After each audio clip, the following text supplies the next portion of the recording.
like a stench, flies hovering. Good evening, everyone, and welcome to our first budget session for the Concord School Board. Tonight is February 8th, 2023, and we will be launching into the proposed budget for 2023-2024. So with that, Superintendent. Well, thank you. Tonight we have several components, as you can see: salaries, benefits, revenues, transfers, and fees that we'd like to review tonight. But I want to start off with, this year is very challenging. The fact that we have to look at the ESSA funding that we've had and we've used for the last several years. In addition to that, we had entitlements that we received additional monies, and we were able to bring on extra hands as we tried to reduce the learning gap. And so we recognize that having those positions has helped us the last 2 years as we came out of the pandemic.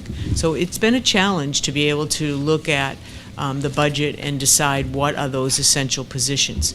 But I want you to know that the work has really been the deliberations for the last 2 months, at least, with our principals who work with their staff in terms of making recommendations to us. So, and we had initial meetings with them. They gave us an overall picture of what they would like to see for their schools.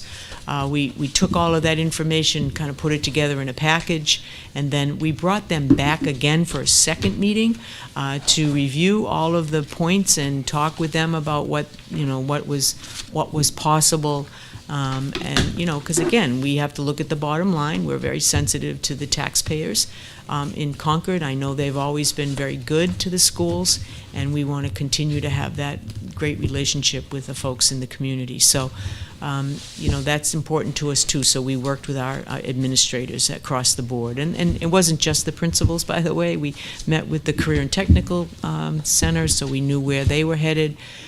We also met with folks in different departments like transportation, facilities, athletic department, all of those, so that they had a voice in the process.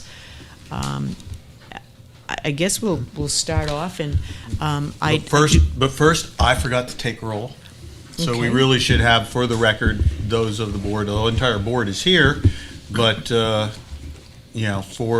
the record, we should probably take roll of who's I in agree. attendance. So, Ms. Hastings, do you want to take roll for me? Absolutely. Yeah, it surprised me too. I forgot about it. And I looked around and it said, I didn't take roll for people who are attending, so let's correct that. All right. Ms. Walsh. Here. Mr. Weinberg. Here. Mr. Cotton. Here. Mr. Richards. Here. Ms. Higgins. Here. Mr. Croto. Here. Ms. Meeker. Here. And Ms. Robinson. Here. And I am here, so we are all here. Very good. We have a full board and definitely a quorum present, so thank you for letting me interrupt. Please go ahead. So here's the agenda for tonight. We have some quick slides just to kind of get us up to speed in terms of important dates, and I'm not going to read through it. You can read it, but we will highlight the strategic plan. From the beginning of the process around strategic planning, we always said that was a component in helping us to make decisions, and so obviously budget is one of them. And then we'll walk through some funding and enrollments. Again, tonight's focus is salary and benefits, and I don't think I have to tell you that is the largest component in your budget. It's nearly about 78%, 79% of your budget is all around salaries and benefits. I always like the best part of the budget process is always listening to the revenues as it tamps down some of the expenditures, but transfers, fees, and so forth. And then we have some just info slides at the end for you. So that's our agenda for tonight.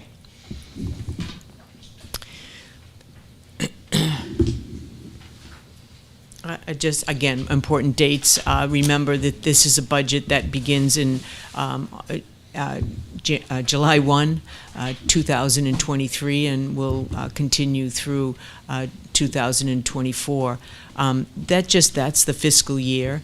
that the school districts operate on. It's always different because the tax year assessment is a little bit different for the city. So just so you have those dates and you can see that.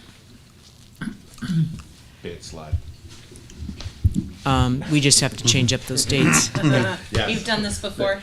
Yeah. Well, Yeah. I updated one presentation and then I shared it with folks to do, and it's in OneDrive now, because Oh. it's a whole other app. Yeah. That one I could tell, so I'm making notes as I see stuff, but anyway. So as you know, when you were developing the strategic plan for the district, there were 6 priorities that were carved out from all of the data that we received from our stakeholders. So you will see throughout the budget each of the priorities. And what we tried to do is we tried to show you what priority something would come under. Let me give you an example. For instance, if we have a teacher position, a teaching position, it would come under priority 2, curriculum instruction assessment, right? So each one of those priorities, first priority 1 is equity and diversity, 2 is curriculum instruction and assessment, 3 is social emotional learning, 4 communication, 5 is our facilities, and 6 is safety. So those, the kinds of things that you'll see in your budget will address the priorities of your strategic plan.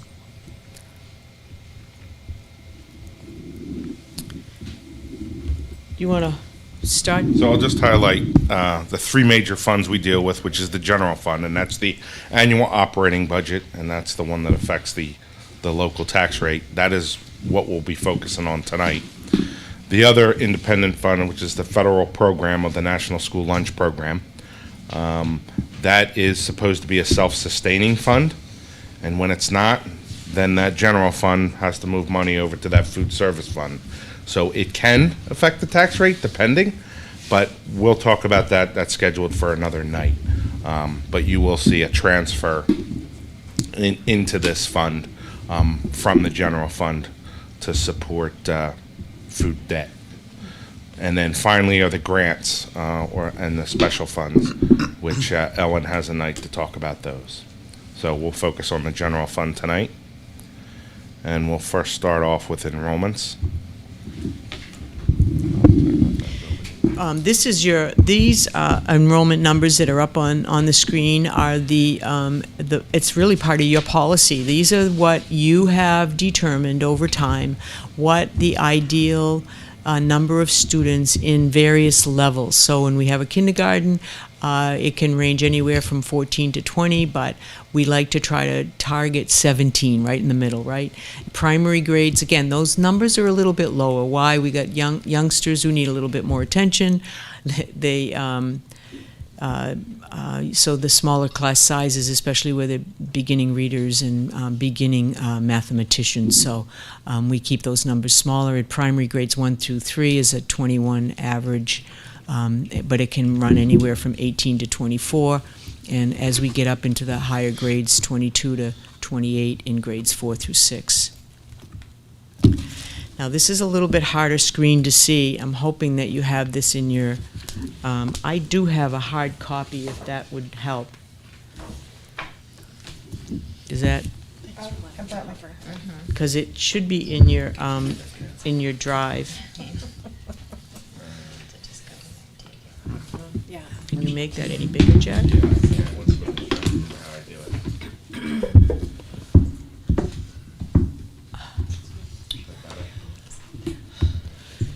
So what we are projecting, what our enrollment would look like. And, again, this is an important factor because this is what the basis for much of the budget revolves around, in the number of classrooms we have, number of teaching staff, as well as the resources that we need in order for those classes to be conducted. So if you look at it, and by the way, we looked at the 10-year student population plan, which was done. It's a 2019 to 2028. We also get annually from NESDEC, which, as you know, you're a member of, and NESDEC provides us with our enrollments, annual enrollments. So, excuse me. So we use that to make sure that we're in line and what do they project our enrollments to be. Actually, they were pretty conservative in their number, and we're well within their recommendations. So in terms of what they projected for us for 23, 24. So that's how we determine it. So we basically just move the numbers up. You can see that from this year to next year, and then determined how many classes we would need based on that those numbers. I don't know if you have any questions around enrollment. You see this by the way, you see this every month in your monthly school board report, and we try to keep that updated for you. Pretty much the high school has stayed fairly flat. If you look at that, you can see that we've stayed fairly flat. The Deerfield numbers have varied anywhere from 125 to 140, but again, nothing that is a surprise, so that we can make sure that we have enough classes and seats for our Deerfield kids. We have seen a dip at the middle school. From when I first came, it was well over 900. So we have lost students there. So, but the rest of it was pretty much stayed pretty flat.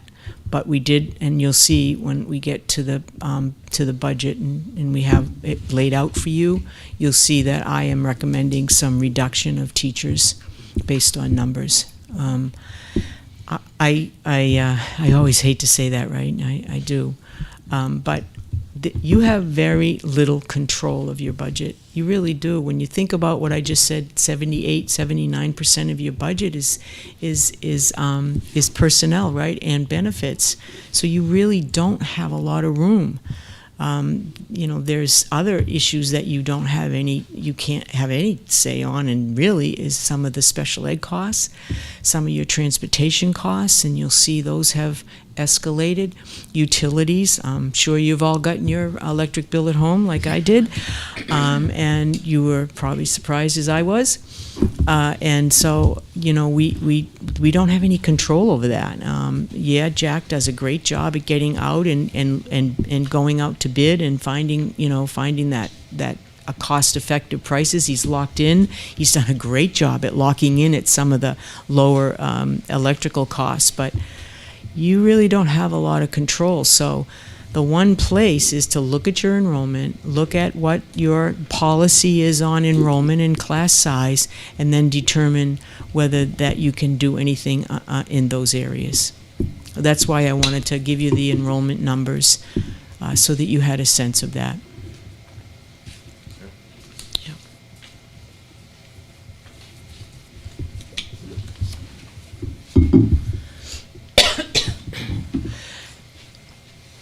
So one area that's been helpful is the I guess I am a student, superintendent's contingency account. That's really been helpful. This year we used it to add a teacher over at Abbott Downing when the enrollment showed very close to the beginning of the year, if you remember, back in August. And so I was able to use that contingency money because it wasn't in the budget, but was able to do that to make sure that our class size stayed within the ranges that are part of the policy. We were also able to help out we added a 0.2 to a language program because we needed additional language teachers, world language teacher.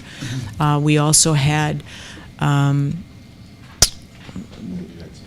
yeah, we had some. That's right. We had some additional special ed costs when it wasn't a full FTE, a full-time employee, but it was additional hours, like from a 0.8 to a full-time, that kind of thing, where we identified numbers of students. So that has been really helpful to me in terms of making sure that we met the needs of our students.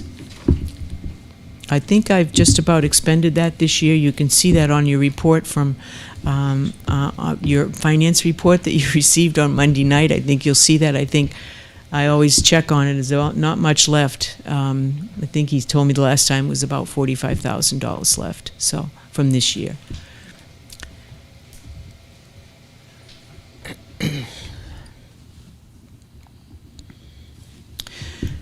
So just try to give you an idea about targeting in on the middle school population. And again, we move the youngsters up from 5th grade to 6th grade, 7th and 8th.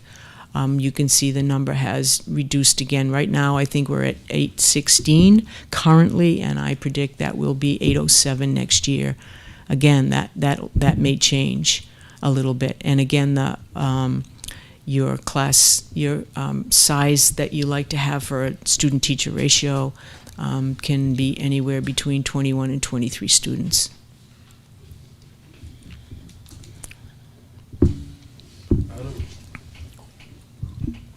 When we look at middle school projections, I noticed that could just be a typo as well. There are currently 268 students, and I know that said 267, but do we account for a reduction in students entering the middle school program, or is it simply just a kind of copy and paste? Yeah, I what the current did. No, I just okay. copied and pasted. Okay. That's a great question, Jonathan. I just took the 5th grade currently enrolled in all of the 5 elementary schools and moved 4 elementary schools and moved them up. We don't have any 5th graders at Millbrook.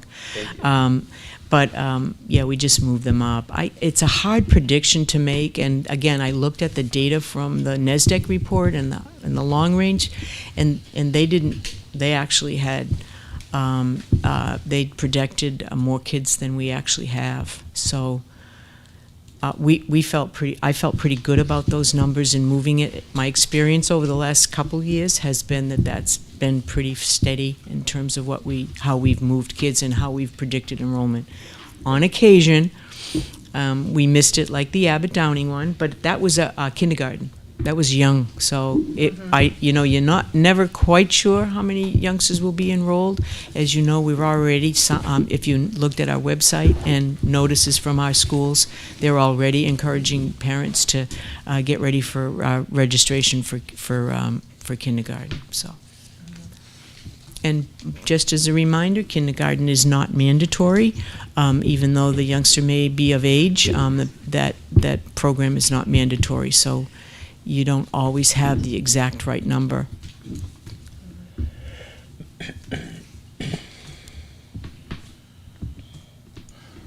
So I'm going to shift to Jack and let him review the staff out of the general fund and where we are, what we would like you to consider tonight. Okay, first we'll start off with the left column. That is strategic plan item number 2, which is curriculum instruction and assessment. That's how you read that. That's how it's tied to it. So I put a little legend down the bottom, so it's each one is tied to it. The stat is just like a status. OF 23 is original funding, where it was originally funded from, and then the FTE is the reduction or the amount of that FTE. The description of the position, the full value of that position. That includes their salary, health, dental, FICA, New Hampshire retirement, and any additional hours that may be associated with that position. And then I put in the notes whether it either offset or anything we knew in particular about it. So, for example, in those first 2 positions, a teacher position at Beaver Meadow and a teacher position at Krista McCullough, those reductions are positions that won't be filled because there's retirements. So there's no reduction in force there. They're leaving. We don't need it because of enrollment. It's easy. This next 2 are decreases based on enrollment. So this could potentially cause a reduction in force unless there's people that leave and it opens up a position. Okay, and that's the value of those positions. We go to the next item, which is NEOSC, which is the high school is up for recertification. So they need to start that process, and that is stipends for staff to do that work for getting recertified. Okay. This one is strategic planning number 6, safety. So this was the floater nurse that we had for absences and to cover. We eliminated that going into this year, and use those funds for the next item, which is the ARPN, who signs off on the ORFs, which are the Medicaid eligible students, what's required in their IEPs, does substituting and oversees the nurses. That was originally to be an ESSER. We moved it into general fund this year because the floater nurse was made vacant, but now it would be just general fund. And that also is a Medicaid component to that for reimbursement because she signs off on those. Under the curriculum and instruction for student services, they're looking for a district OT. That position is currently funded under ESSER right now. As part of the high school changes, that is the value of the assistant principal that they want to add. There's a 220-day contract. And the next is the art teacher, which was that I think was done by the instructional committee and the board, for as well as the assistant principal, contingent on your budget negotiations, was to reduce study halls and also over-enrolling students. So that was the addition of the art teacher. And then for number 1, with equity and diversity, adding a .14 to a position for a family literacy facilitator. That person is a .86. They cobbled together some unfilled positions for the .14. Again, these are 1-year onlys. And they were at 1 for portion of this year. Now they're looking to make that portion permanent. Yeah. What does the family literacy coordinator do? They work. No, sorry. They work out in the field with families using the community center. And really just helping parents and with the young kids, 3 to 5 kids before they start school, working with parents and the youngsters in literacy and reading and math. They do more than just reading; they do literacy also. So is the rest of the position 100% general funded, or so Yes. this would make it 100%? Right. But it's full time now. It is right now, yeah. But again, anything we add that's partial year, we make 1 year only. And then it has to come up for approval for the following year, so that's what you're seeing. These next 4 positions are program assistants for the Project C program. That had been funded for years in Title II. That is not an eligible expense. It was moved to ESSER this year. Now we're looking to move that into the general fund. So you have 2 people at 1.0 and 2 people at 0.6. Now, Let me speak a little bit to that, because that's been a program that you've had in the district for a number of years, and providing really science work with our youngsters in the schools. And these program assistants help, along with the teacher, to develop lessons around the science standards. And when we were obviously peeling back the onion and looking at our grants and realizing that expenditure did not meet the Title II requirements as dictated by the federal government. So this year, in order to continue it, we used our ESSA funds to make sure that program continued. But ESSA funds are leaving us, and so we put it in there for your consideration to keep the program going. So it's kind of a little bit of the history of it, but it does not fit Title II, and I think most of you know Title II is all around professional development. And this kind of program would not fit the definition for Title II. Would it fit the definition for Title I? No. Title I is really focused on math and reading. Okay. And there's certain criteria that you have to have in terms of receiving Title I. So that would not fit in that area. And I think we would have a hard time. I mean, I like your thinking out of the box, but the teachers depend on those reading teachers and those math teachers and tutors to support those kids with the reading and math. Can I just get a clarification back one or two a bit? It's like right under the teacher positions, the NEASC stipends. What is that again? I don't know what that acronym stands for. but That's a New England school. It's an assessment. In order for the high school to receive certification, it's done at all high schools. They have a team. They spend 3 years at Concord High School visiting. They have visitations. They do look at all of the documents from curriculum to co-curricula to staffing, all of that. Your building. And work with the teachers. There's a committee, so they work in the summer. So this money is to pay for our staff to work on this project.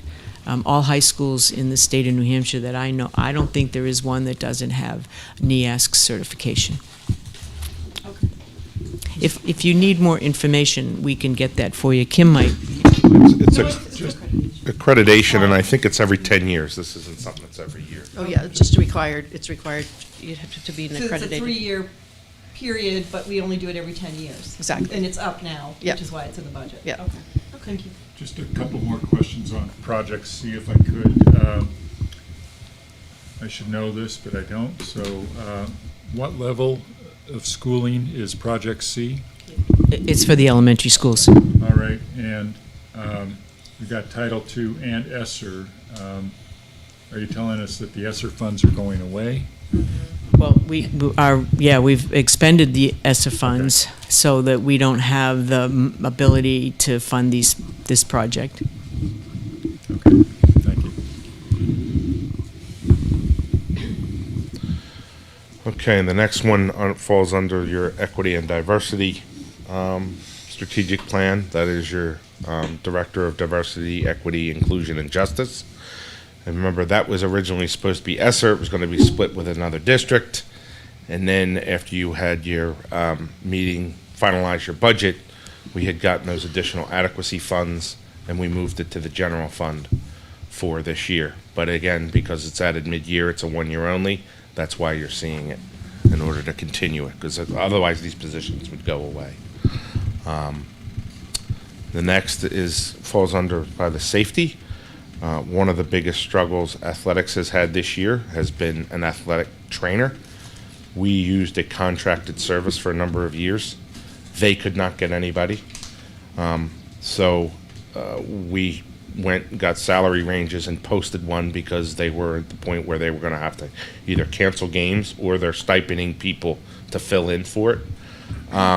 So there wasn't a consistency, so we were able to find somebody.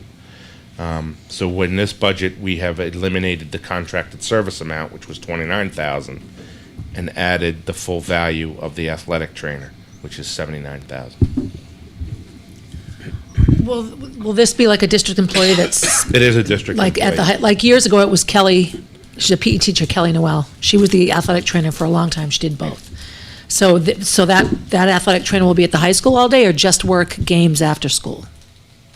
It's an 8-hour day. It's an 8-hour position, and it's under the auspices of the athletic director. It's full-time. I understand that. Yeah, it's not So a it- stipend like Right, yeah, some of the so is other it ones that full-time, like, they're at the high school all day, or is it just, their 8 hours are primarily afternoons and evenings at games and practices? We'll have to get you more information Okay. on that, because it is for Runlet too, so I Right. don't know what he's, Right. she just started February 6th. Like, I know that when we had a trainer at the high school, she had office hours during the school day, so athletes could go down and get treatment And in their that's- open periods and such. And I talked to Steve, so that she'll be available more towards the end of the day. Yeah, which would make sense. Because then she can make sure that if they need any, wrapping or anything for any injury that they have, or Yeah. check them out, then she can do that and then be available to get to the games wherever Yeah. they are. And as you know, they're not just afternoon games, they're evening games. So Right.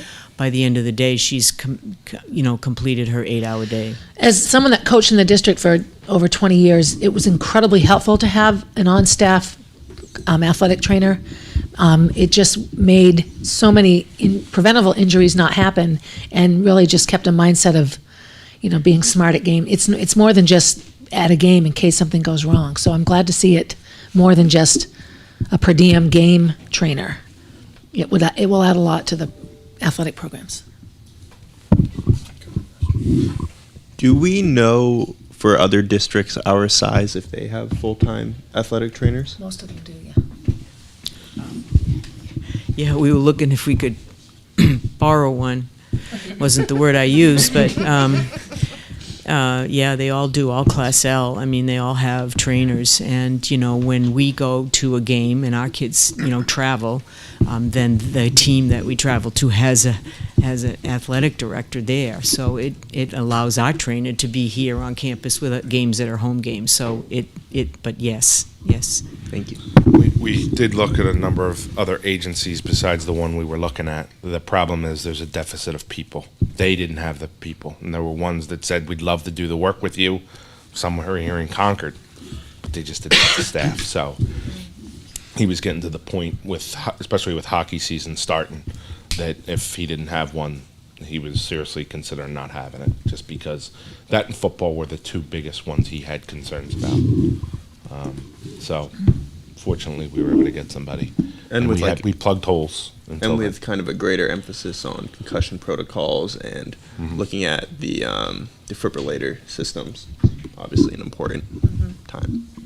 So, Jack, currently we're on contracted services. Did we? No. No, we don't have any? We didn't have anybody to start the year, Right. and I think even the end of last year, the contracted service we had couldn't find anybody, so Okay. we weren't spending it.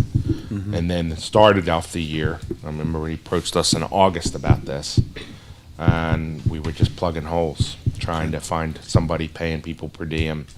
And it does, I agree, it creates an inconsistency because you don't know what you're gonna have, and you know, they try to line it up, and if they cancel, there isn't a backup. So you have the athletic director who's subbing in, who isn't necessarily comfortable if he has to perform anything with an AED or. So we've made it this far, but So, in prior years, going back Yeah. 5 years, was this a budgeted full-time position? no, it was a stipend. So we're adding a full-time position? Yep. Yes. Okay, straight up. Yep. All right, thank And you. you've done that already, That's what this does.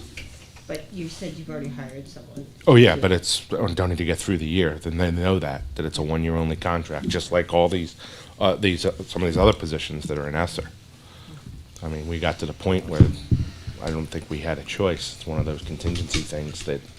So I mean, the salary for the rest of the year isn't 79; it's 25 for the rest of the year. It's a 240-day contract, so they're mostly all year, so they can prep because then they start the summer. Right after about August 1st, Yeah. all that starts ramping up, Yeah. so they'll be responsible for all those things. Having a consistent person as well, they develop relationships with the kids. So if there's a chronic injury, or, you know, you go to a game and every game is a different athletic trainer. And I You think have to re-explain Steve will things. tell you the expectations of parents are changing considerably. Yeah. And this was something 2 years ago he mentioned about needing a full-time. He saw it coming, and not being able to get anybody was forcing the issue.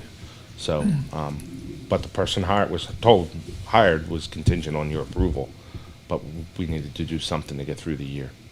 So for the balance of the year, it's like 25 grand because it's prorated. But anyway, So I have a question on the district OT, occupational therapist, right?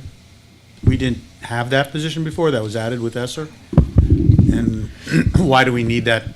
Right, we added an OT, and we used the ESSA funds to fund that position. Now, remember, when you use federal funds, you can't use the salary or the units that they provide under your Medicaid. So it's either or, but it's in the budget because, one, ESSA funds are drying up, and this is a position, as you've heard from John a number of times, we have been inundated with our early preschool program, our 3 and 4 year olds, and this OT happens to be one of the areas that those youngsters receive the most services. Speech and language, OT, and PT are the 3 big players in our preschool program. So this addresses the needs for OT in our preschool program. And OT is an occupational therapist plays a huge role in early intervention for children on the autism spectrum disorder.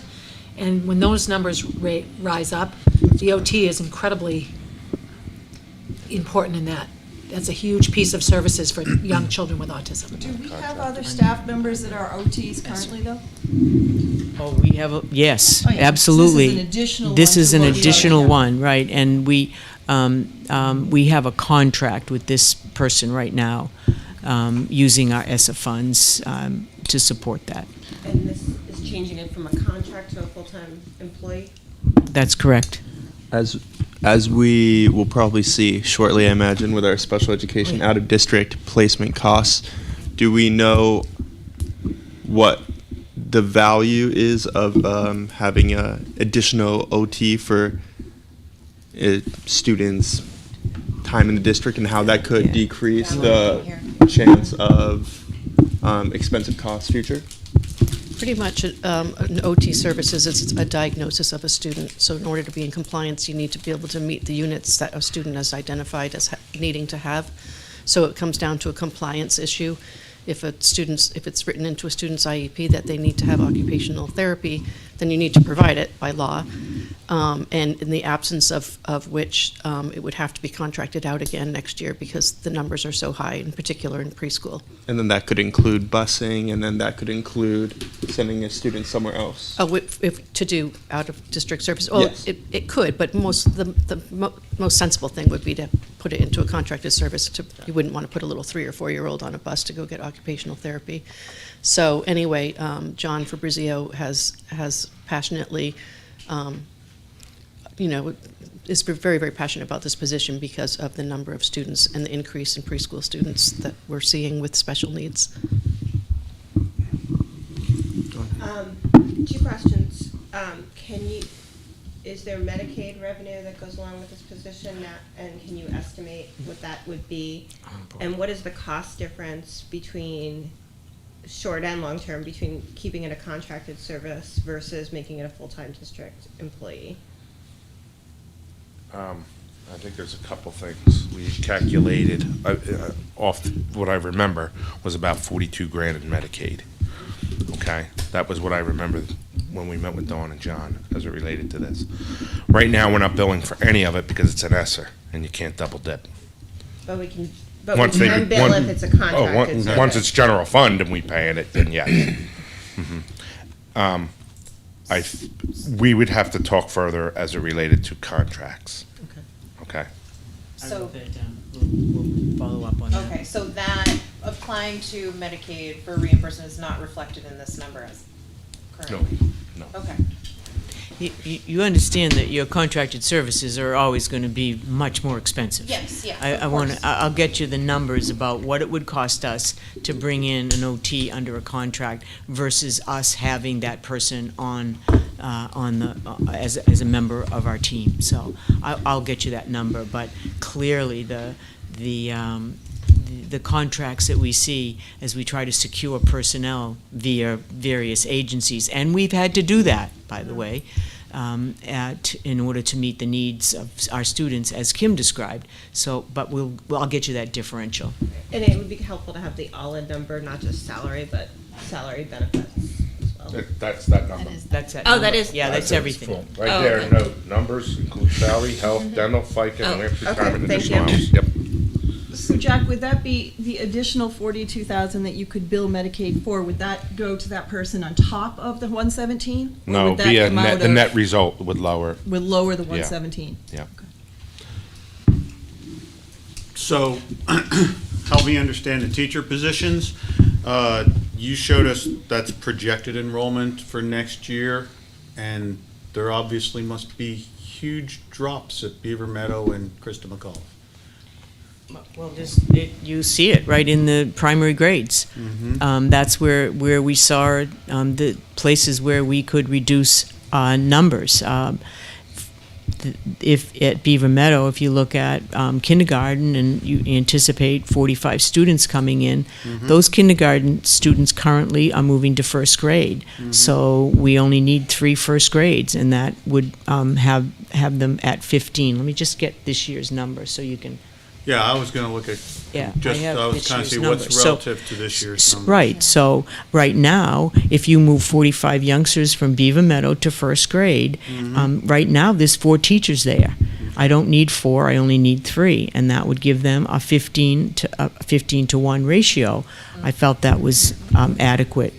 very adequate, and again, meets your policy. I tried to use that as my guideline.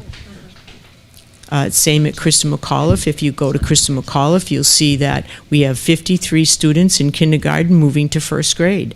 And right now I have 5 teachers, and I don't need 5. I only need 4, and that would give you class sizes in first grade of 17, 17, and 18. So I made the decision to reduce those places, and I'm going to continue to do that. So I'm... this is our preliminary review of positions, but those are where we feel we could make some changes. Now, at Abbott Downing, we are going to lose 1 teacher, remember that, but that came out of my contingency. It didn't come out of the operational budget, so I really can't show you that one. I mean, I'm telling you there is a reduction at Abbott Downing, but it didn't affect the budget because it was a separate contingency line. Does that make sense? Yep. Am I making sense? Nope, just wanted a clarification. Okay, thanks, Versus what Jim, they for were. doing that. Thank you. Jim, I have a question before we move on. Go ahead, Mr. Curto. So, forgive my ignorance here on this, but thinking back to Project C, when I was a teacher in Concord, and not to say that things have not changed drastically, but it used to be run by Edwina Tchaikovsky and 1 program assistant. And now we're looking at 1, 2, 3, 4 program assistants. Can you just kind of talk to me a little bit about how that all works? I'm not going to have an answer for you, Tom. I don't I might be able know. to fill in a little bit of that. I for don't her. know why they increased the numbers. I can maybe Kim can, because Kim works with the C program, so. Yeah, I oversee the Project C program, and there's what you're referring to is when the kids would get on a bus and go to White Farm, and then they would have activities. Or they would they actually would come to the schools, classroom. but And now. that was a long time ago, yeah, and I and understand. The program expanded, and at this point, what happens is the director, the person who oversees Project C, has 4 program assistants, and they all travel to the schools together, and they teach the same lesson to the same grade at the same time. So like all 4 first grade classes at Beaver Meadows School at the same time. And during that time, the teachers meet and they work on a priority area, which is math. They work with Chantel to review math progress, math data. They do it in what's called a professional learning team or professional learning community. So the teachers are meeting during that time while the students are all receiving the same lesson at the same time for continuity in the building. Okay, so are there certain schools and grade levels where 4 wouldn't be needed? I mean, we always can need more people, no question about it, but... There are times when Stephanie herself, the program director, is actually going in and teaching one of the classes, so there could be even instances where there would be 5 people working, but they have a really, really rigorous schedule. It might be that Stephanie's taking a group out in the field and bringing one of the program assistants with her while the other program assistants are serving in the classrooms. So they have a back-to-back schedule that you wouldn't believe, that they're utilized very heavily. There's not downtime for anybody, in other words. And it's providing some planned time for teachers. Right. Yes, exactly, Okay. as well as the enrichment for students. Thank you, that's helpful. Okay, that's page 1. Well, slides? Yeah. Oh, we're at 20 of 65, and I have a little one home sick, so I'm going to, at some point, speed it up, throttle a little bit. Because the other 3 are at a concert, so my neighbor is watching my daughter. Okay, page 2 of positions. Okay, instead of the current, well, I'll let you speak to that. If you want it. Who wants the math coach? This has been the- I'm going to, Chantel works with Kim, so I'm going to give it to you. Well, you can see that I feel very strongly about maintaining some of the good programming that we have in place, in particular Project C, as it goes back it has so much longevity in the district and is just a kind of a cornerstone of what we do here. As you know, there were 5 math coaches who were hired, or actually 6 math coaches that were hired after COVID. in order to support students in their math, and definitely our SAT and our SAS scores showed a decline in math performance, and it was a fabulous use of ESSER funds at the time, working in grades K through 6, K through 8, I'm sorry. These math coaches are teachers who were pulled out of their classroom positions and put into coaching positions, and then one-year-only teachers were hired to take those classroom positions. We heard from the administrators and principals, assistant principals, that they highly value the math coaches. We all know that coaching is something that hopefully when we hire consultants or coaches that you eventually wean off of them. These were not meant to be sustained. They were meant to be ESSER for 1 year, and then we funded them again for a second year, whereby we had 6, and we can see the value of the program, although we can't see the sustainability of hiring 6 new staff members into the general fund. Our compromise was to keep 3 and have them work between the schools. And the original funding was, as I say, is ESSER. ESSER funds are going away. We have to make a decision. It's a difficult decision, but we think that we could benefit from another year of the math coaches working under Chantel and providing that professional development for the teachers. So I've met with Chantel about this model. She feels that we can do this with 3, and then we would look at eliminating the math coaches going forward. Has there been any, and I'm sure that there has, so forgive me if this comes across sort of uninformed. Has there been an effort to try and implement the good tools that our math coaches have brought forward into the regular classroom day, or some kind of professional development where math coaches can provide our full-time educators with the tools that they need to keep this program or the benefits of the program moving forward? You know, if we do agree to 1 more year, is there a way that we could start to integrate what is working into regular programming? That currently is the model where they're doing coaching and Okay. PD with the teachers. They also, at times, will pull intervention groups and work with some students. But it really was, you can see them, they'll actually sit in front of a class, model a lesson, providing that kind of rich professional development for teachers and for students. So we've seen the benefits, and that's how the model works right now. Okay, great. Thank you for informing me. Where would these coaches be housed? Primarily elementary schools, middle, high school? So it would be elementary schools, and the difference is, and you probably know this, Brenda, is that content, in order to be certified to teach math at the middle school or at the high school, your content, that's your specialty. You are a content specialist. At the elementary school, you're not necessarily a content specialist. You are, you do everything. Right. So this would be primarily, the 3 positions would be maintained at the elementary schools. But we have 4 elementaries with younger students and only 3 positions, so would one share a school, or how We're is looking that? at a shared model, yeah. A shared model? Mhm. Okay. I have a quick question. Just a clarification. You said that the math coaches were teachers that were pulled into the coach position. So if we're going from 6 to 3, do we now have 3 teachers without a home?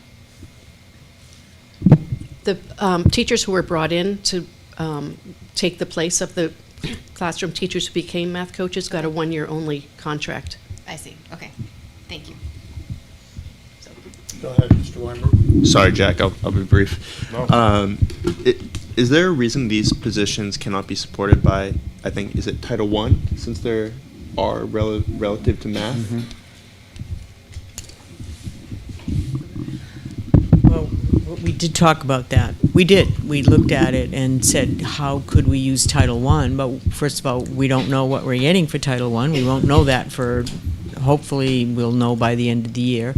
But again, we have reading teachers, and we have math interventionists, and we have tutors all using that money, along with materials, by the way. I mean, it isn't just staff. So it means displacing that and putting this in. When ultimately We provided PD, we provided coaching, we provided strategies and resources for our teachers, right? We saw it as valuable. We thought teachers grew. We got fabulous feedback from the principals. This is clearly something that the principals want. I mean, every single meeting we had with them, that was what they said. This is our priority. And so in order to be able to accommodate that, we wanted to continue this for another year. And again, we recognized it was a lot of money. Our original thinking was the ESSA funds are gone. We used it for 2 years and that's gone. But I have to be very upfront with you. The principals were very adamant about this position. Do we have any data that is showing that these positions have benefited their students? We are collecting data. We have what we call data dives 3 times a year, and we're looking at every single building, as a matter of fact, and looking at math scores. We purchased iReady, if you recall, so that we could further track students' progress. I think what will be interesting is the SAS scores and SAT scores this spring, because there was kind of an anomaly with our last scores where the number of students who even took the test or post-COVID, our numbers really dipped. So they'll definitely be looking at that kind of data. That's student performance data, but I think the other piece of data is the confidence that has been raised in the educators and their understanding, their kind of deeper understanding of math instruction and delivery, and deeper understanding of the program that we're using, the standards and the competencies. So we're definitely seeing that there's the teachers are really benefiting from the PD. Will we have the January iReady information available before we have to make a final decision on this? We will have the January, we are doing our next data dive in March, so we're going to go to every building and look at that data, the student performance data. And the good news is that the students' scores are going to, we're going to see that this was a huge benefit. The bad news is it's a huge benefit and you take it away, right? And even worse news is that you have them there and we don't see the, increased scores. So it's hard to rely on the data because it's, it's both quantitative and qualitative, right? If I could follow up, I think the question was, you said you're doing this in March. We would like to see the data before we make a decision on the math coach's position. Is that possible? Yes, I can get it to you. I can ask each building to provide that for you. Great, thanks. One of the things that I didn't say to you tonight, and I should have when we started, was that I'm writing down the things that you would like to see. So I'm keeping a list, and I'll make sure that list we will work when we leave this meeting, not tonight, perhaps tomorrow, but we will put together answers like the data and making sure that you have that, a little bit more information on Project C. You've talked about contracted services, a list of the Class L schools that have athletic directors. I'll bring you that list because I know Steve Mello has it. So I'm taking in your questions and we'll provide a little fact sheet after our meetings. Okay? Great, thank you. Those are great questions, by the way. Okay. The next one under curriculum instruction is the additional PD money for stipends. If you remember last year, there was a lot of conversation about professional development and adding a person and adding more money.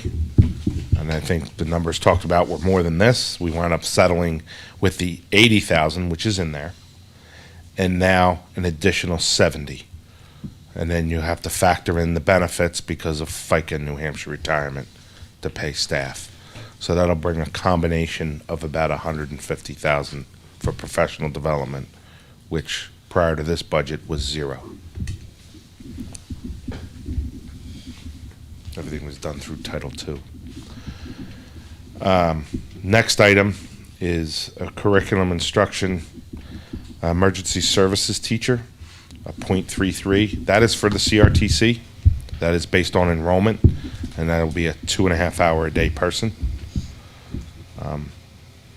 The next one is more of a safety concern that the director has as it relates to a part-time construction, because when they're building things, you have a single instructor who is maybe on the first floor, kids are up on the second floor, they're working with electrical, and it was a volunteer position, but that stopped, and now that is budgeted. I think it's a $20 an hour, 5 hours a day, if she can even get somebody. And again, CRTC from a revenue and expense side covers itself more than breaks even. The next two items, those dollar numbers are wrong, so I've already noted that. I know, you guys were gonna drop off the board and take that position for 3 hours a day on Friday, or Saturday and Sunday. The budget is not, those numbers aren't in the budget, I know that for sure. It was a transpose, so I will fix that when we break, or probably the Monday meeting, which is facilities, I'll represent that slide. So, but what they are, and what we're doing now, from a contingency standpoint, is on the extreme cold, we have people coming in to walk the buildings to make sure. We are also, and you'll hear about this facilities, we embarked in a program this past year with Primex. We'll talk about that, and we're looking to expand that to the rest of the schools. Again, we'll talk about that on Monday. So forget those other two items at the moment. The next two are the reduction of .67 business teacher, because that is going to be moved to Perkins, because they're going to add that position in Perkins with CRTC. And then we will add a full-time business teacher at the high school, because that's going to be the replacement. I will say we're going to relook at those FTEs, because I may have an extra .33 in there that shouldn't be in there. On the high school one? Correct. Because right now, the person that is moving there full-time, her .33 is in Perkins, and somebody takes her .33 at the high school. So I may have a little extra scooch in there that we need to reduce. Scooch, that's what we call it. When we talk with this money, there's a little scooches. So, and I have a little caveat disclaimer slide at the end of the presentation. The next is a facilities manager. This was a position that was eliminated in 2017. There's been a request to bring that back with the needs of facilities. That's not Matt, though, is it? He's the director. Okay. No, this gentleman was based at the high school. So can you describe what the facilities manager that is not existing today will be doing next year if we add them for Yeah, they're going to help with this. $111,415. Including all benefits, yep. That position was assisting the director and helping manage the buildings. It'd be the hope to get somebody closer to the schools. Also, knowing that Runlet is coming up, and Matt would be the one doing that, that was an advantageous position. But it had been around the district for years. We had all felt collectively that, at the time, to eliminate it. But the needs of the buildings is getting more and more. And you'll have more on that. Matt's working 7 days a week. I got to be honest with you. I mean, I know I know how you feel about these positions, but you have 4 aging buildings, and they require a lot of time. And he is in the district on weekends. If he's not in the district, he's on the phone, he's texting, he's engaged with contractors. I have to consider that. And, I didn't until I did some history and realized from Jack that you had that position That and person eliminated worked, it. they were based out of the high school, and they were nonstop all day. And it was a lot of troubleshooting, Right. things that come up, zipping to this building or this building. So Matt doesn't have to stop what he's doing here to go do those things. And I think overall, it can head off a lot of things that Right. could go wrong. So it would include all aspects of facilities, Jim. I mean, whatever Matt would allocate for him. But, you know, and in addition, Matt isn't just doing the buildings and the repairs and talking to contractors. Matt does all the evaluations of the staff. He goes out and he evaluates all of his head custodians and talks with them. So we see Matt sits on all of our central office leadership meetings. As you know, he comes to all of our board members and is very active in the facilities committee. So I just think that that's something that we need to acknowledge. You need to discuss it. We know that. We're not, we're not naive to think that, that these are just going to be accepted. We understand you want to have debate over it, but I felt pretty strongly that this position should be in. I would just like to echo everything that's been said. I mean, I think we have to be conscious of the pressure and the strain that we're putting on district employees, and Matt in particular in this case, and I think this would be money well spent. We're going to have a problem in the future. So. Okay, next curriculum instruction is to add a preschool teacher at Abbott Downing, and this is John's request based on the extraordinary needs at the preschool level. Is there a preschool program at Abbott Downing at this point? Right now, there's a preschool program that's more of a daycare that is operated by the Educational Behavioral Department at the Career and Technical Center. Yeah, it's a CRTC. It Very used to be small right across numbers from of the kids, high but school. doesn't address all of our students in Child Find and the special education. Now, I know you know that we have an inclusive preschool programs at both at Millbrook and at Beaver Meadow. 2 programs running, throughout the day. Now, remember, the youngsters don't go 5 days a week. Some go 2 days a week, some go 3 days a week, some only in the morning, some only in the afternoon, in order to meet all of the youngsters. But we've had such a great demand for services, and the only other option we have, and we talked about it, was to place them out of district, because we have to provide their services. Right. They're 3 or 4-year-olds. We have that responsibility, and they're students that we are finding through Child Find or from pediatricians or from parent referrals. And so you're familiar with the program. It's just the uptick in the number of students that we're seeing. John will talk some more about it when we get to the special ed, but when we talked about staffing, that was one that we felt we needed to bring to your attention. Would this teacher use the same classroom area that the CRTC Right, we have looked at Abbott Downing, yes, Yeah. and we looked at Abbott Downing to make sure that that facility would meet the requirements that we need, and it would. Yeah. Does our preschool program still take, for tuition students in? Yep. Yes, but very few. I mean, we have so many youngsters with the needs of, IEPs, speech language, OTPT, all of that, behavioral services, that, we have a handful, but not a lot. That's a nice, I had Molly and Gracie both did preschool. It was at Concord School then. It was awesome. So, and it's money. Is there existing staff there? We would have to hire a staff. The people that are staffing that program are not certified preschool I'm teachers. just wondering how you can do a preschool program with one teacher. There's a program assistant that's with CRTC that would come along with Would that. stay over. Because they're already general funded. Is it already general funded? Yeah. Okay. Yeah. And one is leaving, so there's 2 over there now, so that'll help. I'm trying to think if there's anything else to that. There is a revenue component to this, but depending on your action will depend on how that gets affected. All right.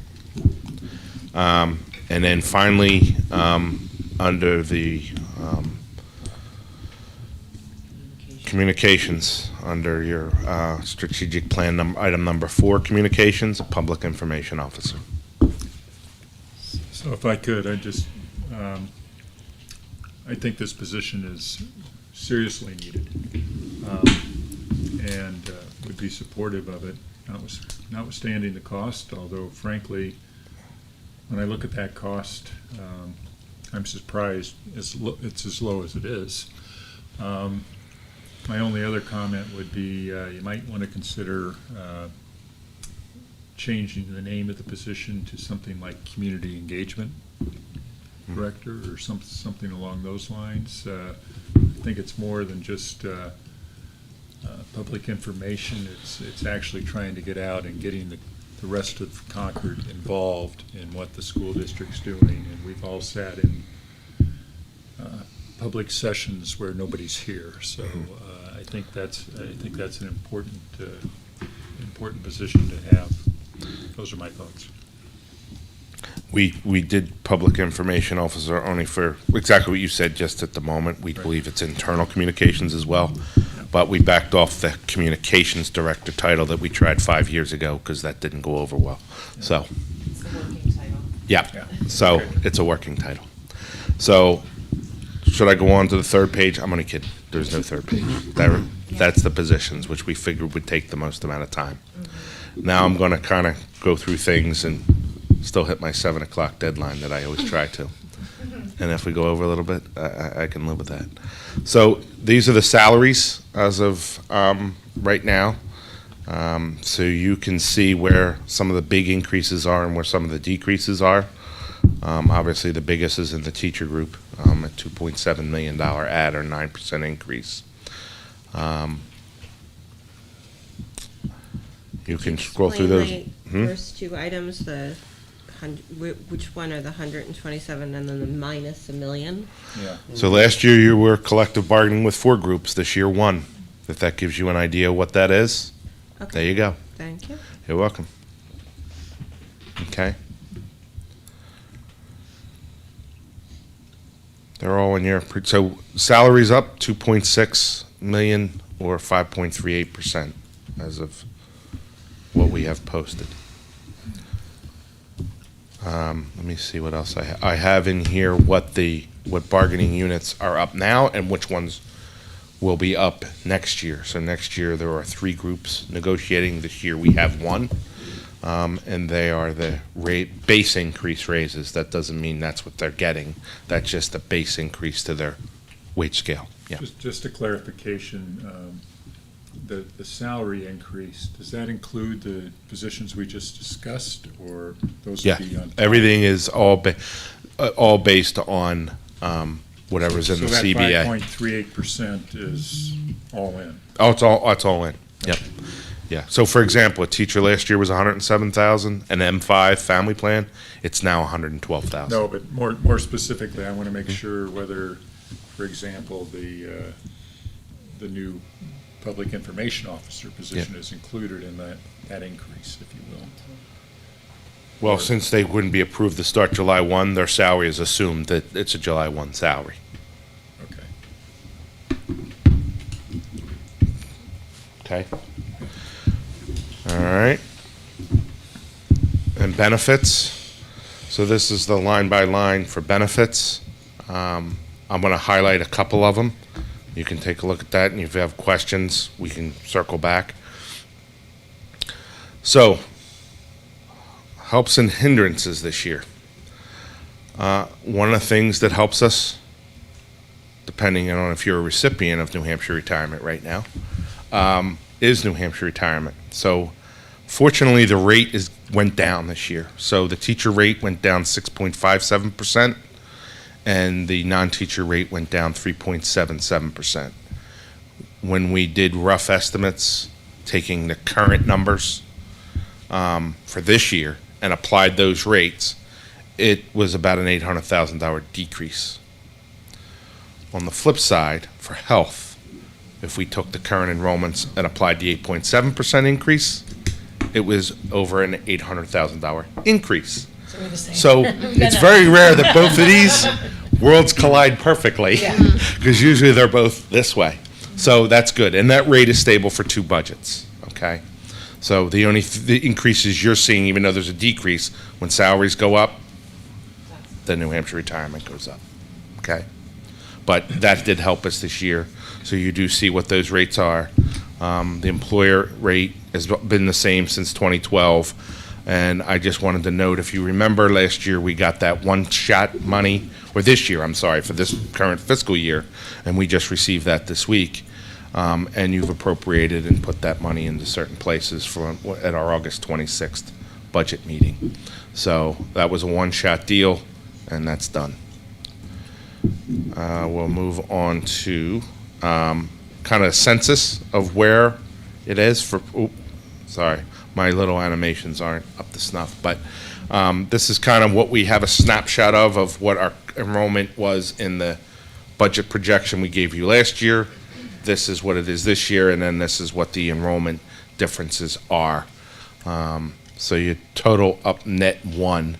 But remember, everybody that leaves, also a lot of the agreements when they come in new, they pay a higher contribution towards health because we have tiered systems in most, for unaffiliated and for most of the bargaining groups. So that is also another way to try to control costs. But next year, we're looking at a health budget of a little over $12 million. This is the second largest item in your budget. Third is New Hampshire retirement. Number 1 is salaries. And this is almost, as Superintendent Murphy said, you know, it's 78, 79%. This is where you can kind of control things. This is the rates for next year. So as an employer, we're seeing an 8.6% increase in our billing rate. That's what we pay. And employees see 14.3% increase in their rate, which is the effective rate. They pay less than what we pay as the employer.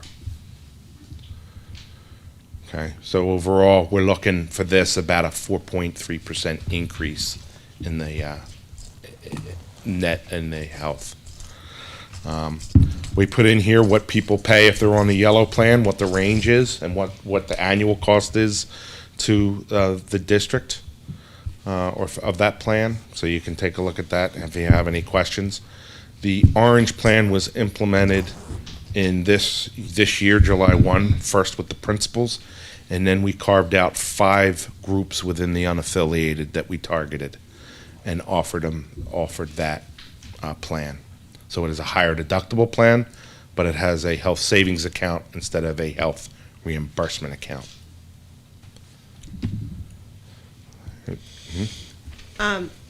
You give the enrollments for the existing plans and the changes, but green is not on that page? Green? When There's only yellow and orange. Oh, green is, it's the HMO plan. That sunset years ago. The only people on that are retirees, and they won't be in our census numbers because we don't pay for them. And the red? And the red plan, we don't offer that. Okay. We did, that Okay, was so the. these are just what- Yeah, when they give us our sheet, that's what they give us. Okay. So, but it helps us compare, because if I were to plug our current census into HMO, which is where a lot of districts are, you're gonna see some dollars. So, yeah. We were well ahead of the game in doing what we've done with the board support. It's been great. And how does the yellow existing, yellow new, yellow other compare to yellow with choice, yellow on the other sheet? So Yellow with Choice Fund has a built-in HRA plan, which is what is for our staff. The yellow doesn't have an HRA. Okay. I was just trying to figure out how to relate that to the effective rates, but I'll follow up. No problem. So then we get into the retirees, which some of the collective bargaining agreements where we pay anywhere from 50 to 65% of the employee's portion for a single or two-person plan, based on our projections on what we see coming in, what we see, because when they hit 65, they go, we don't contribute anything anymore. They're allowed under the law to stay on the plan because they were a state employee, but they pay their Medicaid and all that other portion.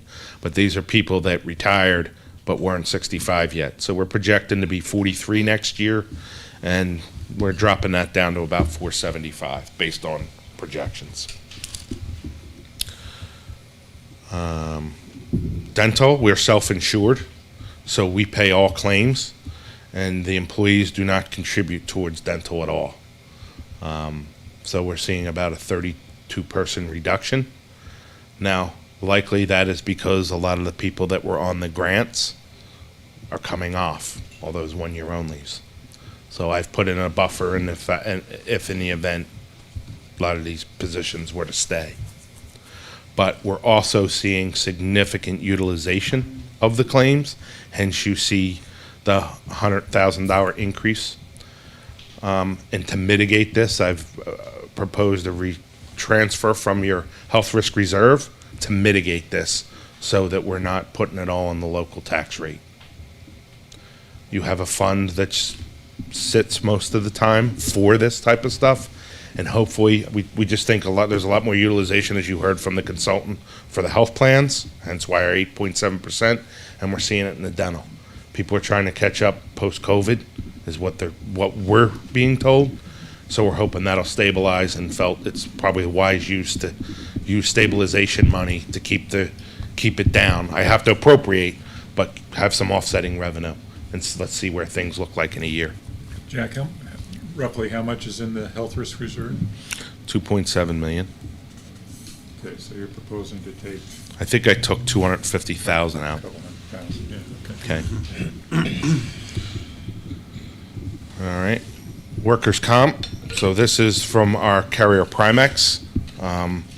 There is considering a small increase of $9,000. Where we're seeing the big increase is the property and liability. They're seeing upwards of 30% reinsurance costs. Also, we do have some significant claims. So that's why we're seeing it on the property and liability side versus the workers' comp. I think I have property and liability next. Yeah. I do? Okay. No, did I? Hold on, sorry. Workers' comp. If I didn't, I will add it. Unemployment, I mean, we're going on the third budget, fourth budget, right? I've kind of just kept that number there, and we've had no unemployment claims. I've none this year so far. So, not a bad thing. But do I zero it out, or I just maintained it right now? So, life and disability. So that's going up based on the projected people. This will be our fourth year of maintaining the same rate with the same carrier. But I added in the slide in this year, I've added a census of the number of lives that we cover. And it's all based on their salary, age, and we run a report, have to report every month. So based on the trend and the number of employees, I have an increase in here of almost $20,000. But again, I'm mitigating that because a lot of it has to do, I believe, with the balance of the ESSER that's already encumbered and where staff widens up. So, and on the revenue side, we're looking at $100,966,034 budget. It's a $2.4 million increase, or a 2.4% increase in your expenditures. So less than 3%. The things that hurts a bit is the local revenue is somewhat flat. The state revenue, if you remember, there was a significant decrease in this local education tax for the state. And what they did is they gave all the money, and they gave money inadequacy. So that money they're not given now. So you're seeing it, and you have that transferred. The other thing you have, and I have a more detailed slide that breaks this out, they're no longer holding harmless school districts for free and reduced lunches. They were holding them, I think, to the 1920, the pre-COVID numbers. So when you have enrollment drops, free and reduced drops, now you have 2 years, and then all of a sudden that drops off because they've held us harmless. They're not holding harmless anymore. So those combination of things are impacting your revenue. So you're seeing a 11% decrease in state revenue. And then if I go down, federal is staying somewhat same. There's not much. Your Medicaid is there, which I did increase, but there's not much of a adjustment there. Transfers, we significantly reduced how much we're transferring out of your funds, but you do have flexibility, and I think I have a slide in here that has all the balances. But that's $1.1 million reduction, almost $1.2 million reduction in transfers. And if you remember, $1.2 million was taken out of the Facilities and Renovation Trust Fund to fund technology, and we're paying it back over 2 years. That payment is in here. You'll see that a little bit. And then the unassigned fund balance, I'm thinking we'll have about $100,000 more than where we're at. I try to keep it about 2.3 to 2.5% of the general fund budget. I know we're allowed to go to 5, but I just think for your governing authority, when you have those reserve accounts, 5% is too much money. I mean, that'd be $5 million that we have and sitting just there, and I just think that's too much. So then you go to the state education tax, that's what you're going to see. And you may have seen in the superintendent's note, 19% increase in that rate. So there was a 1-year reduction in that rate. The law did not continue, so now it's back to doing their normal funding, which they have to fund $363 million is the pool. They lowered it to 263, and that's what did this. So they basically shifted from state to adequacy, lowered property taxes for a year, now it's reversing back. So we had the benefit of it last year, but now we're getting smacked this year, and you're going to see that. Okay. So, again, there's your $2.4 million increase in revenues that's needed for the budget. So now if I move on to the breakdown of local, state, federal transfers, this is a breakdown of each of those and how much they're going up. It's more of a graphical view of the last slide. You can look at that, and if you have questions, we'll answer those. This is a breakdown of line by line, where it's changing. And I think there's 3 slides on that, maybe 4 slides. Yeah, 4 slides. Local, state, and then I think this is where I get into the detail of the state portion. So you can see the adequacy and SWEP, which is the statewide education tax and adequacy.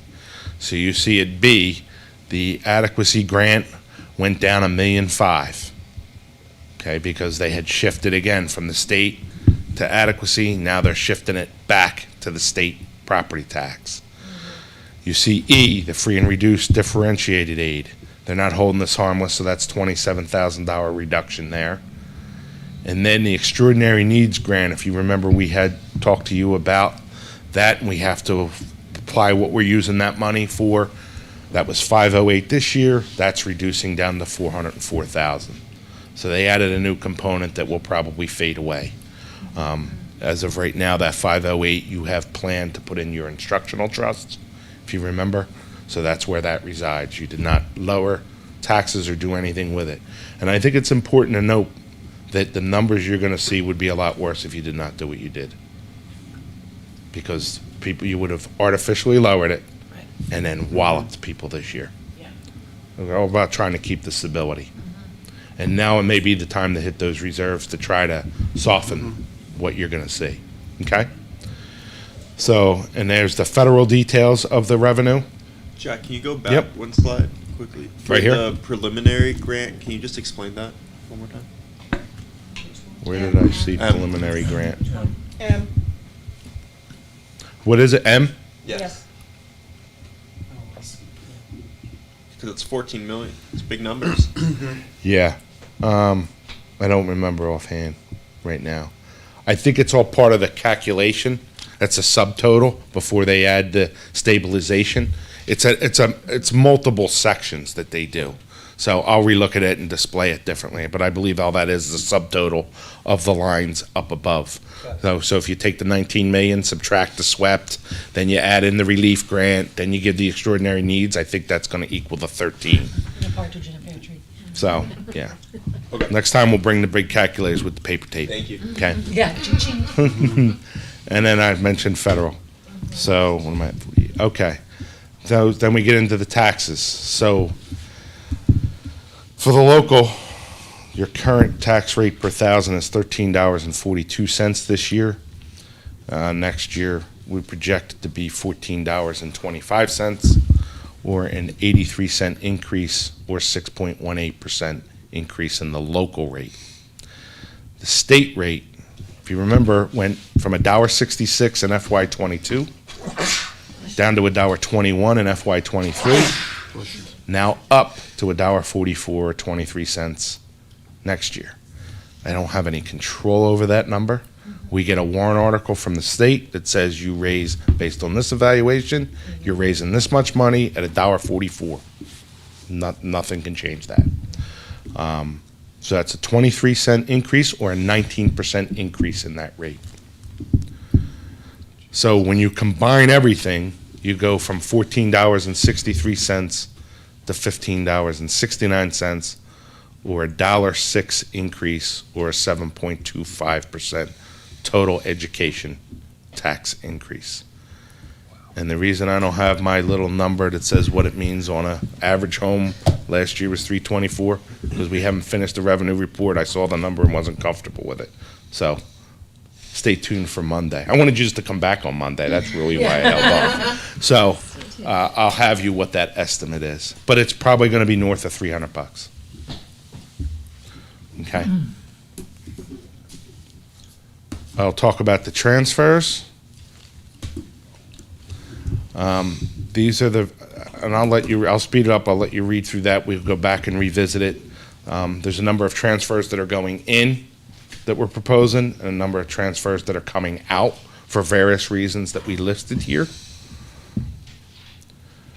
I don't think there's only one in particular. The only one I will highlight is the food service fund. And I have only $35,000 going in there because there is, I believe, going to be enough to cover. Because remember, we had a $1.2 million overage. We can only allowed to keep 3 months. We had to submit a plan on how we plan on spending it. So we're working through that. But I think there'll be enough to carry next year, so I don't anticipate having to plan any. So you can cover your operating expenses with that extra fund balance. What you can't do is pay student debt, which right now is over $31,000.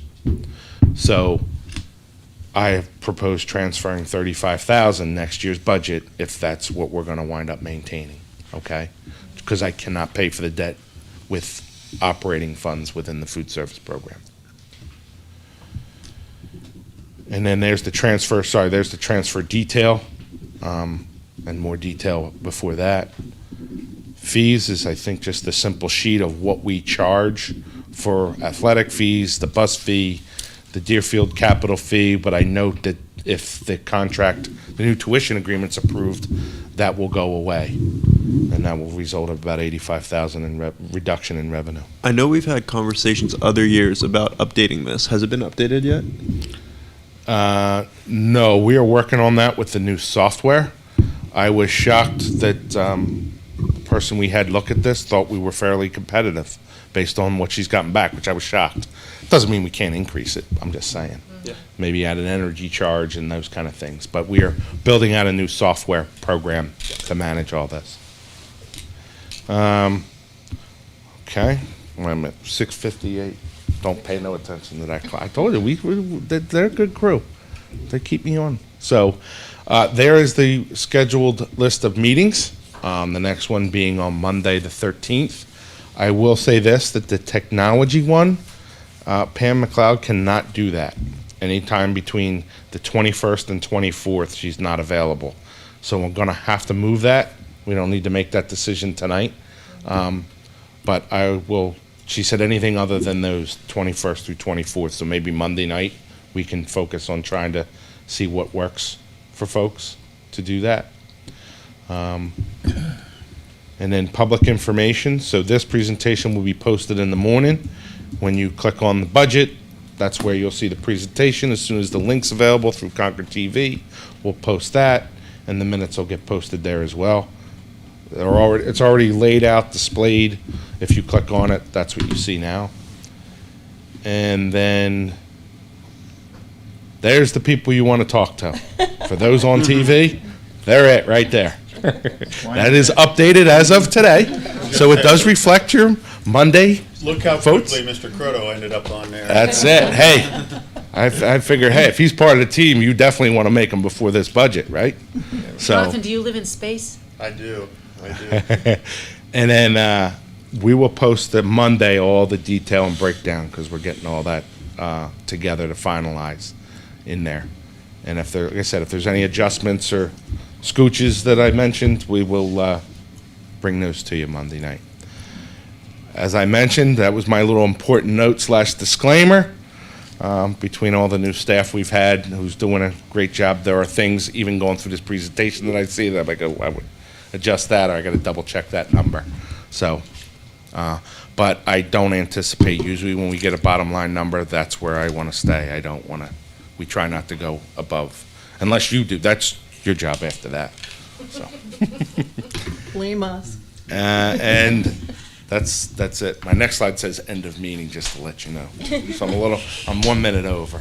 Great. So. Okay, any final questions for Mr. Dunn? Anything we can get, what else would you like? Is there anything else? And let me rephrase that. If there is anything else, I don't expect you to answer that now. Give us a call, shoot us an email. Jack is more than willing to do a video conference, a Zoom meeting with anybody who wants to get more detail. I mean, this is a lot of information. I think Kara and Sarah. I'm fine with that, but I did do Zooms. He has open office hours, if you will, so that we can make sure that you have a good understanding of a lot of the information that's on here. So please don't hesitate. Or if you have just a question, I have some things that we'll work on tomorrow and bring you information. I know it was a lot. I know it was a lot. We appreciate that. I had a chance today to be with Ladies Region Superintendents, and one of the items on our agenda was our budget, 24 budget. So of course, I was most interested to hear what other people had for increases. Most of them are going to their school district meetings. They're getting ready for their SB2 voting, and there were a few that were negligible, but most of them were in the range that we talked about tonight, but others as high as 9 and 10% increases. So it's all over the place in terms of folks' budget. I think you saw some of that in the paper too. They're following it in the Concord Monitor. So just know that we absolutely understand the challenges. Okay. Thank you. All right, thank you. Thank you. At this time, I will just remind everybody who is watching at home or watching streaming and over the next few days that we have 2 public hearings, one on March 20th in this room, one on March 22nd at the Millbrook School for public input. The public can send an email to us at any time, and it will be distributed among the board. So anyone who wants to comment or to express an opinion is more than welcome to. Does anyone else have anything else for this evening? All right. Not seeing that, I will entertain a motion to adjourn. Moved by Ms. Robinson. Is there a second? Second. Seconded by Mr. Cotton. All those in favor, please signify by saying aye. Aye. Any opposed? Any abstentions? We're adjourned. Thank you, everyone.